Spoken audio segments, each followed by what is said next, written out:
Well, hello, everyone. Welcome to the All Heat Team Call, which, as you know, is held on the first and the third Tuesdays of every month. My name is Stephanie Cleveland. I live in Central Oregon. I'm really excited tonight to be able to introduce our speaker. Tonight, we're going to hear about the power of events from one of our own up-and-coming leaders. I was thinking about it, and really, events are the bedrock of our business. They drive our growth. And last week I heard on a call, somebody said that events are the best return on our investment. And I think that's right. It's from events that we find our customers and sometimes our partners. And as probably all of you know, and maybe some of you have been active in the incentive, our company sponsored an incentive for the last 4 months called 120-120. And the challenge was to have 120 events in 120 days.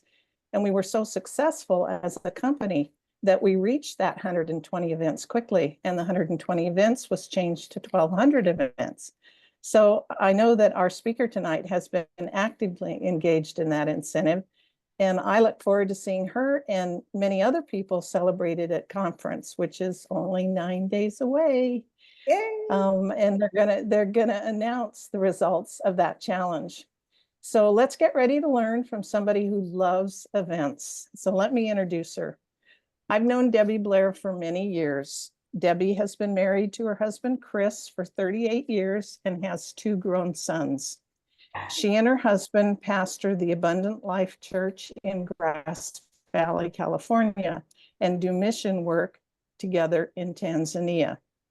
And over the past 30 plus years, Debbie has been a childbirth educator, a birthing coach, a massage therapist, and a wellness educator.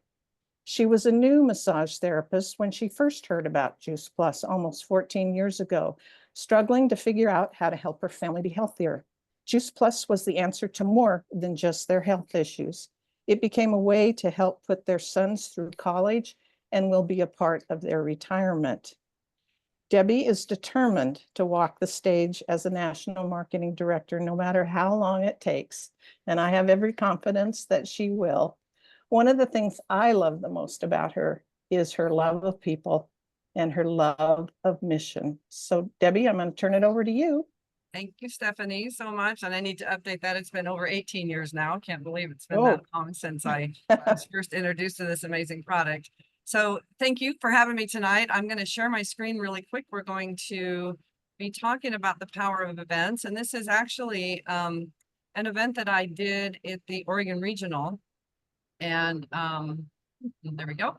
So I'm excited about this. I think sometimes we hear events and we just kind of cringe because, well, we'll talk about why.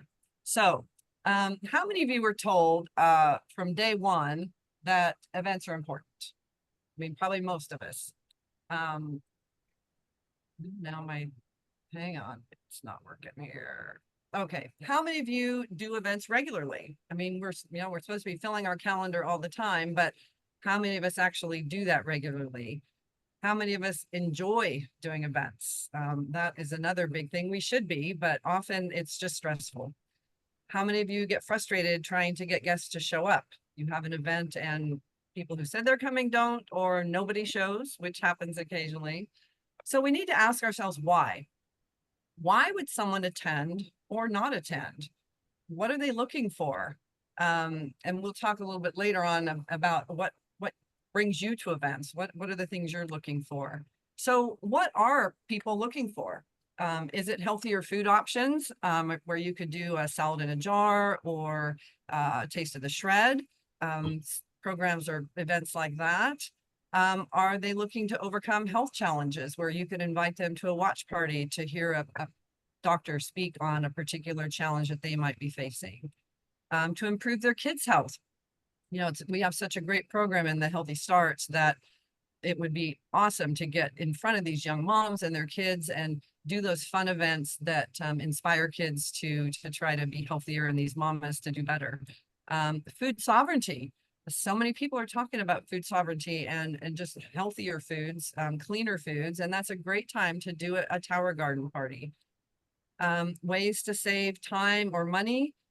for a lot of working moms and dads, things like salad in a jar, soup in a jar, things that are quick for them to grab something rather than spending money on going out to eat when they're at work. Or maybe they want to join our business so that they can earn some more money. And maybe they're looking for fun or community. I know that's a big one for me. I love to go to things that are fun and get to meet people. So when you think of events, and there are many, so this list, and it's certainly not exhaustive: gut health and sourdough, illuminate your life, salad in a jar, overnight oats, mocktail madness, spice blending, soup swap or soup in a jar, wine and wellness, burgers and brew, healthy holiday hacks, burrito in a jar, or just something as simple as coffee with a friend. These are all just amazing, amazing events. And Hey, Debbie. yeah, Oh, go ahead. no, I go was ahead. just gonna say, you've done so many different kinds of events and things. Whoops, don't know what happened there. Could you pick maybe two or three and just kind of talk about how you actually do them? I would love to. So I do a lot of gut health and sourdough, and I'm not going to go into that one as much. That's a very involved event to put on. If you're interested and want to talk to me privately, maybe at a conference next week, I'd love to share how I do that. I love them, but they're a lot of work.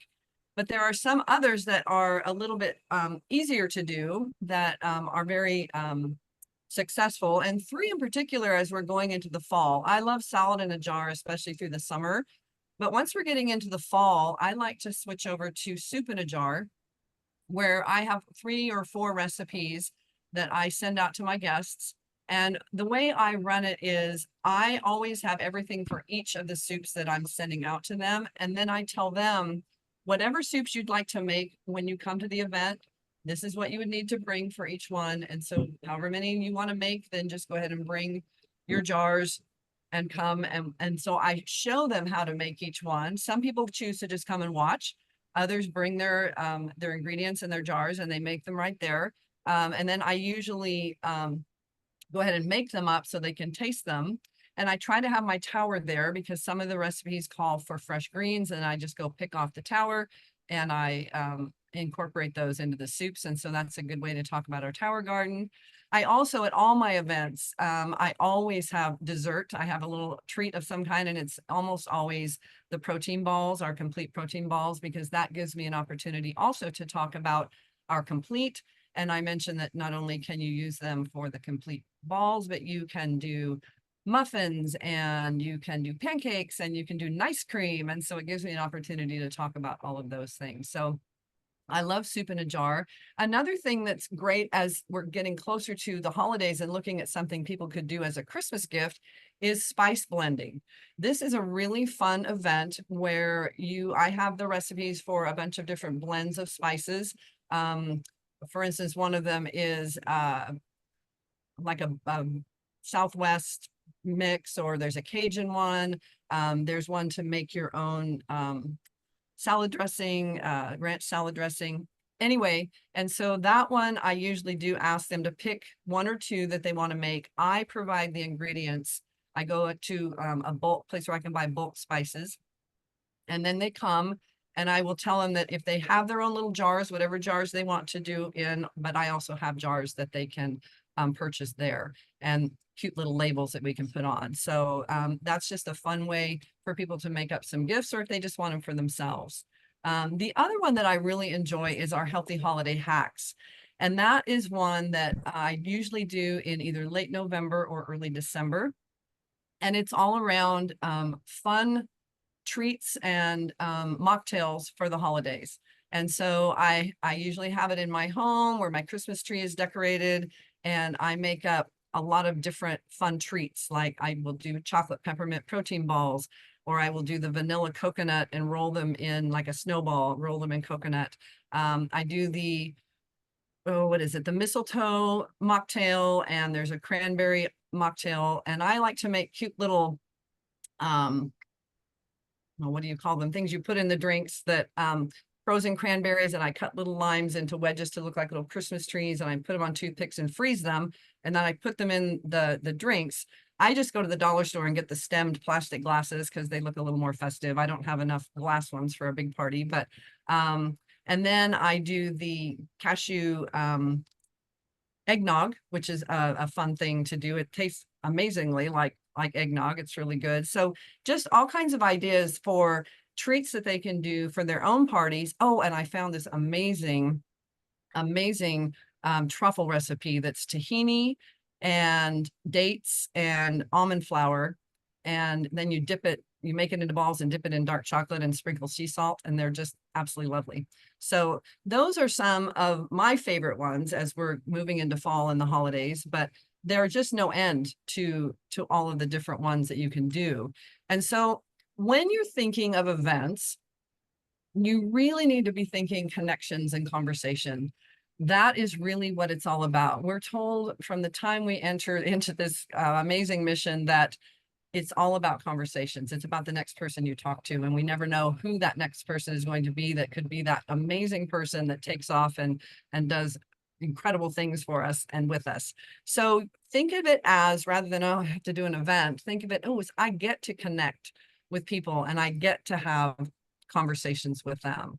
And so what we need to do is add value to whatever we're doing. We need to care more about helping people solve a problem or prevent one than making a sale or growing our business. Those things are important, but those tend to happen more when we're actively trying to serve people and help them.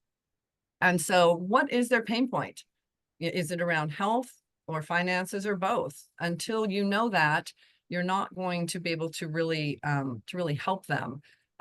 Get curious about them, ask good questions. I know there's been floating around for years, and I'm trying to remember who put it out, but just this whole long list of questions and how to ask good questions. And that's what we need to do, is become good question askers. And oh, by the way, when I do any event at the end, I always bring it around to joining our mission, because that's something that for a lot of people, that little bit of extra money could be a huge help. So so when we need to move from a sales mindset to a solutions or service mindset, because we're not going to grow personally or in our business until we really care enough to serve other people. And so what I'm going to go off of this, I'm going to stop sharing for a minute.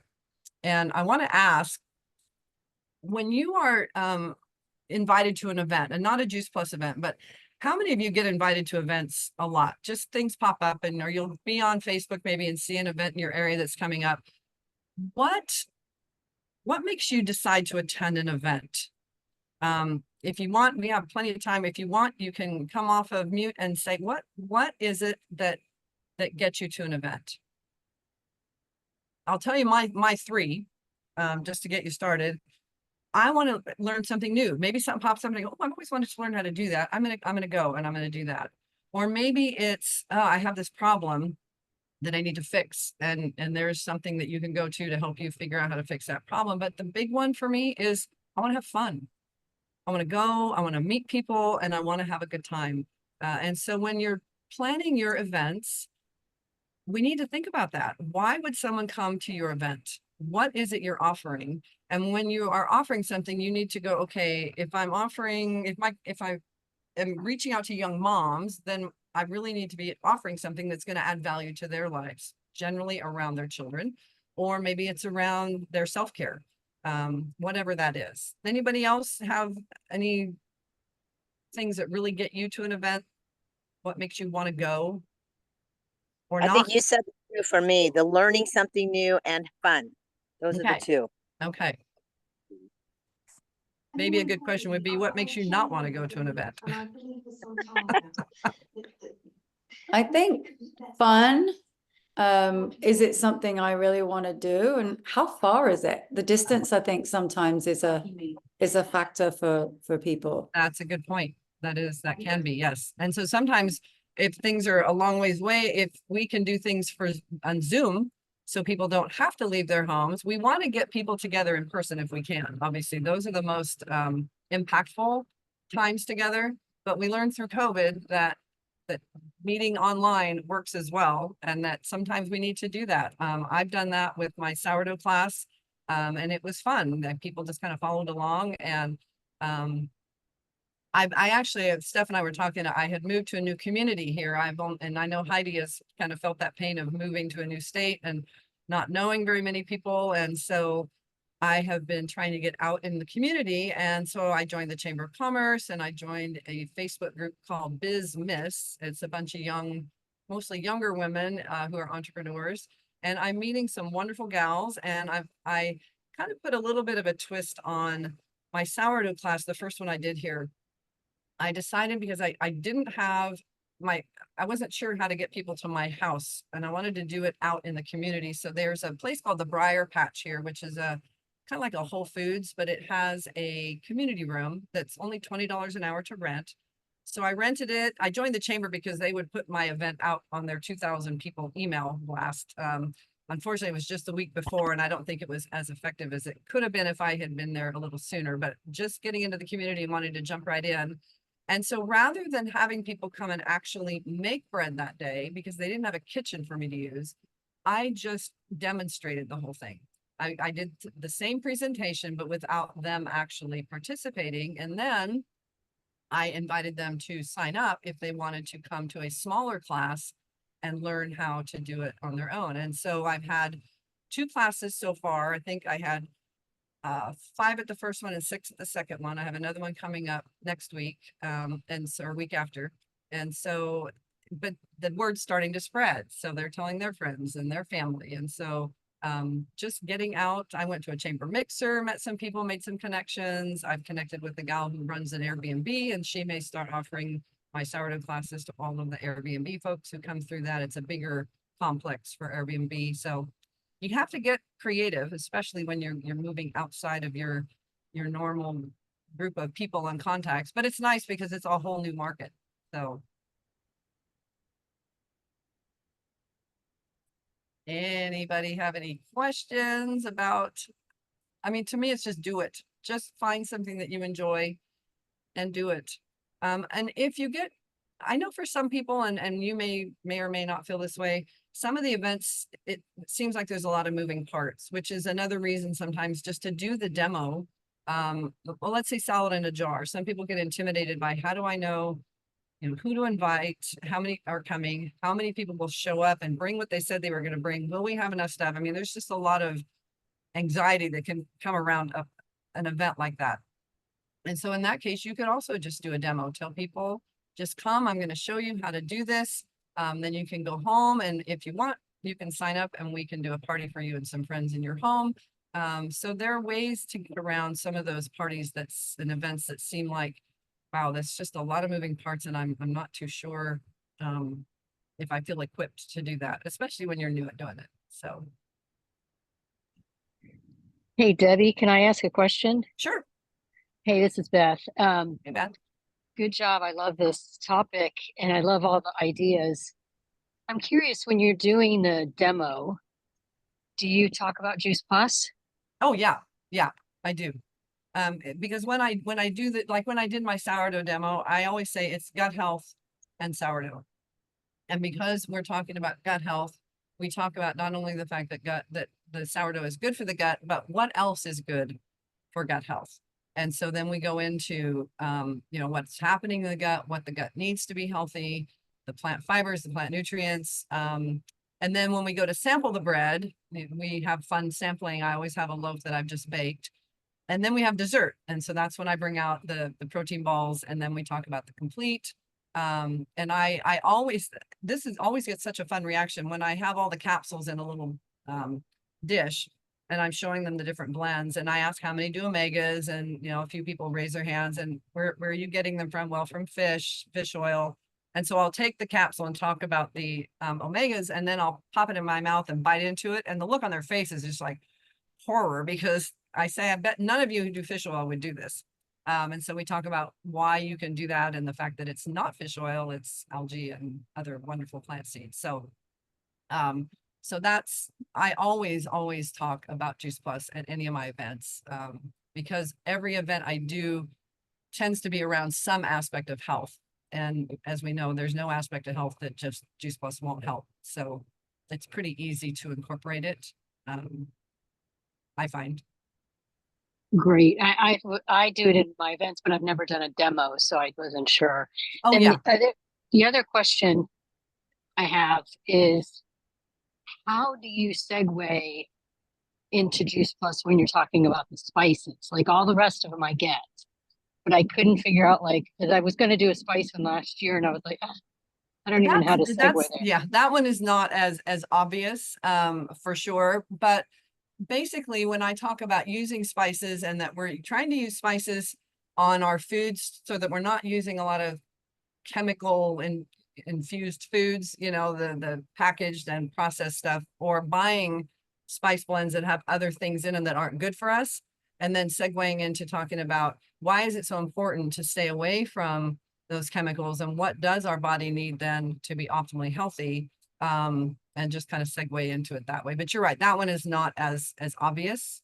But that is how I would do it. It's just saying, this spice blend would be great on some roasted veggies, great choice for health and just a great way to season them without adding any chemicals or artificial things to it. Hey, Debbie, I'm just thinking spices could actually be quite easy because garlic is used as an antibiotic in India. True. Turmeric, I mean, if you picked 4 or 5 spices, and I don't know all of them and what they do, but Right. what their nutritional health properties are, you Yeah. can actually call, and you know how we say gut and sourdough? You could say spice and the spice of health or the spice of life. Learn There both. you go. once. Awesome. You could really have fun with Yeah. major spices that really make a difference in our health and that are used everywhere all over the world for very specific things. So I Yeah. think that would be really helpful. Definitely. Heidi, you're muted again. Yeah, so I actually just read this phenomenal book that I recommend called Super Gut. And in there, he actually talks about capsicums and turmeric being so good for the gut microbiome. It is essential for our gut microbiome, as well as other spices. So you might want to maybe take a look at that book and that's digest awesome. some of those, or even, I mean, there's plenty of resources on Google as well, I'm sure. Oh, yeah. And I could go back and look at all my different spice blend recipes that I have. And Carrie's done the spice blending before. So I don't know, Carrie, if you had any other ideas about how you incorporate that into Juice Plus. Yeah, so I did what Nikki did. So I brought out the health benefits of each, like 4 or 5 of the different of the spices. And it was really easy to segue right into the power of plants. Sure. And what they do. So it's an easy flow. Yeah. Yeah. No, that makes great sense. That's not one that I've done as often. But it's a great event. It's a lot of fun. Isn't Anything- it always good to have everybody pipe in? I mean, we get to learn so much from you, Debbie, and then a few other people will say, when I do this and I do that, and we all walk away. Yep. It's kind of reminding me of our new platform that we are all learning together, this new platform. And some parts have been easy for me so far and some others have not. And some of us are still waiting for our email. I know, but I just bring that up in relationship to even, we all are learning constantly to learn new things, whether it's a workshop or a demo or being on our new platform. Good for our brain, good for our health, and great for community. Yeah. Carrie. Well, and I just wanted to say too, it's so easy just to reach out and ask somebody, especially if it's something new or you need a little advice, and just to make sure that we're all kind of gleaning off each other's, knowledge and what we've done. And I know that I've reached out and asked several people, information about a certain event that they do. It's just so helpful when we all work together as a community. Yeah, well, I've been in touch with Carrie about gluten-free sourdough because I've got some gals in my church whose husbands have celiac, so we've been communicating. Patty and I, she just lives 2 hours away. We're gonna start trying to do a few events together. Yeah, I love that community and that just finding other people to do ideas with and do events with. Find a buddy. I mean, Jay always said that, got to do that with each other. So that's all I have. it was pretty short and to the point, but I hope that you came away with just knowing that don't be intimidated by events. Don't cringe. Just think of it as connecting with people and trying to get out and have fun with them and share this amazing thing that we have that can be so helpful for them. Can I add one that I did? Sure. This last summer on my medical leave here. And that was painting. We did a little paint night. And then just, we said we were going to share about health. And actually it was really fun having the paint canvases and the paints and talking about health. And it just, it was just fun watching to see what people painted and talking about health, having power balls, having protein balls there and shakes and that. But it was just a lot of fun to do the painting thing. People, we talked about having fun, and that was something that we found was fun. So That's a just great wanted to add idea. that one in there. I'd forgotten you did that. Mhm. Very It fun. was fun. Well, that was great, Debbie. That was great. Thanks. A Deb. couple of things I wrote down, I think, that really stuck with me was the connections and conversation, connections and conversation. And I also love the change in mindset from sales to Service. service. Yeah. Yeah. So that was just great. Yeah. So great. Yep. Love serve. grow. Okay. Yeah. Yeah, for sure. Okay, well, Nikki, do you want to close it up? The only thing I wanted to add to I don't need to add to any of this great information, Deb, and done really well, and your slides were beautiful. Next you. week, a lot of times on the second Tuesday of the month, my team puts on Transformation Tuesday. We won't be doing it next week because of conference. So our next actual call will be wrap up. Tuesday after conference, we will be doing a wrap up of conference. So for those of you that want to hear something again, which I always do, the first time is never enough, especially at conference. They said that? Oh, that happened? So, and then for those of you that can't make it. So hopefully you'll get your people on and your new people to see what our community is like, and we'll see you then. So just love all of you. Thank you, Stephanie, for hosting tonight. Yep, you're Thanks. welcome. Good night, everybody. Thanks, everyone. Thank you, everybody. ladies. Thanks, Debbie.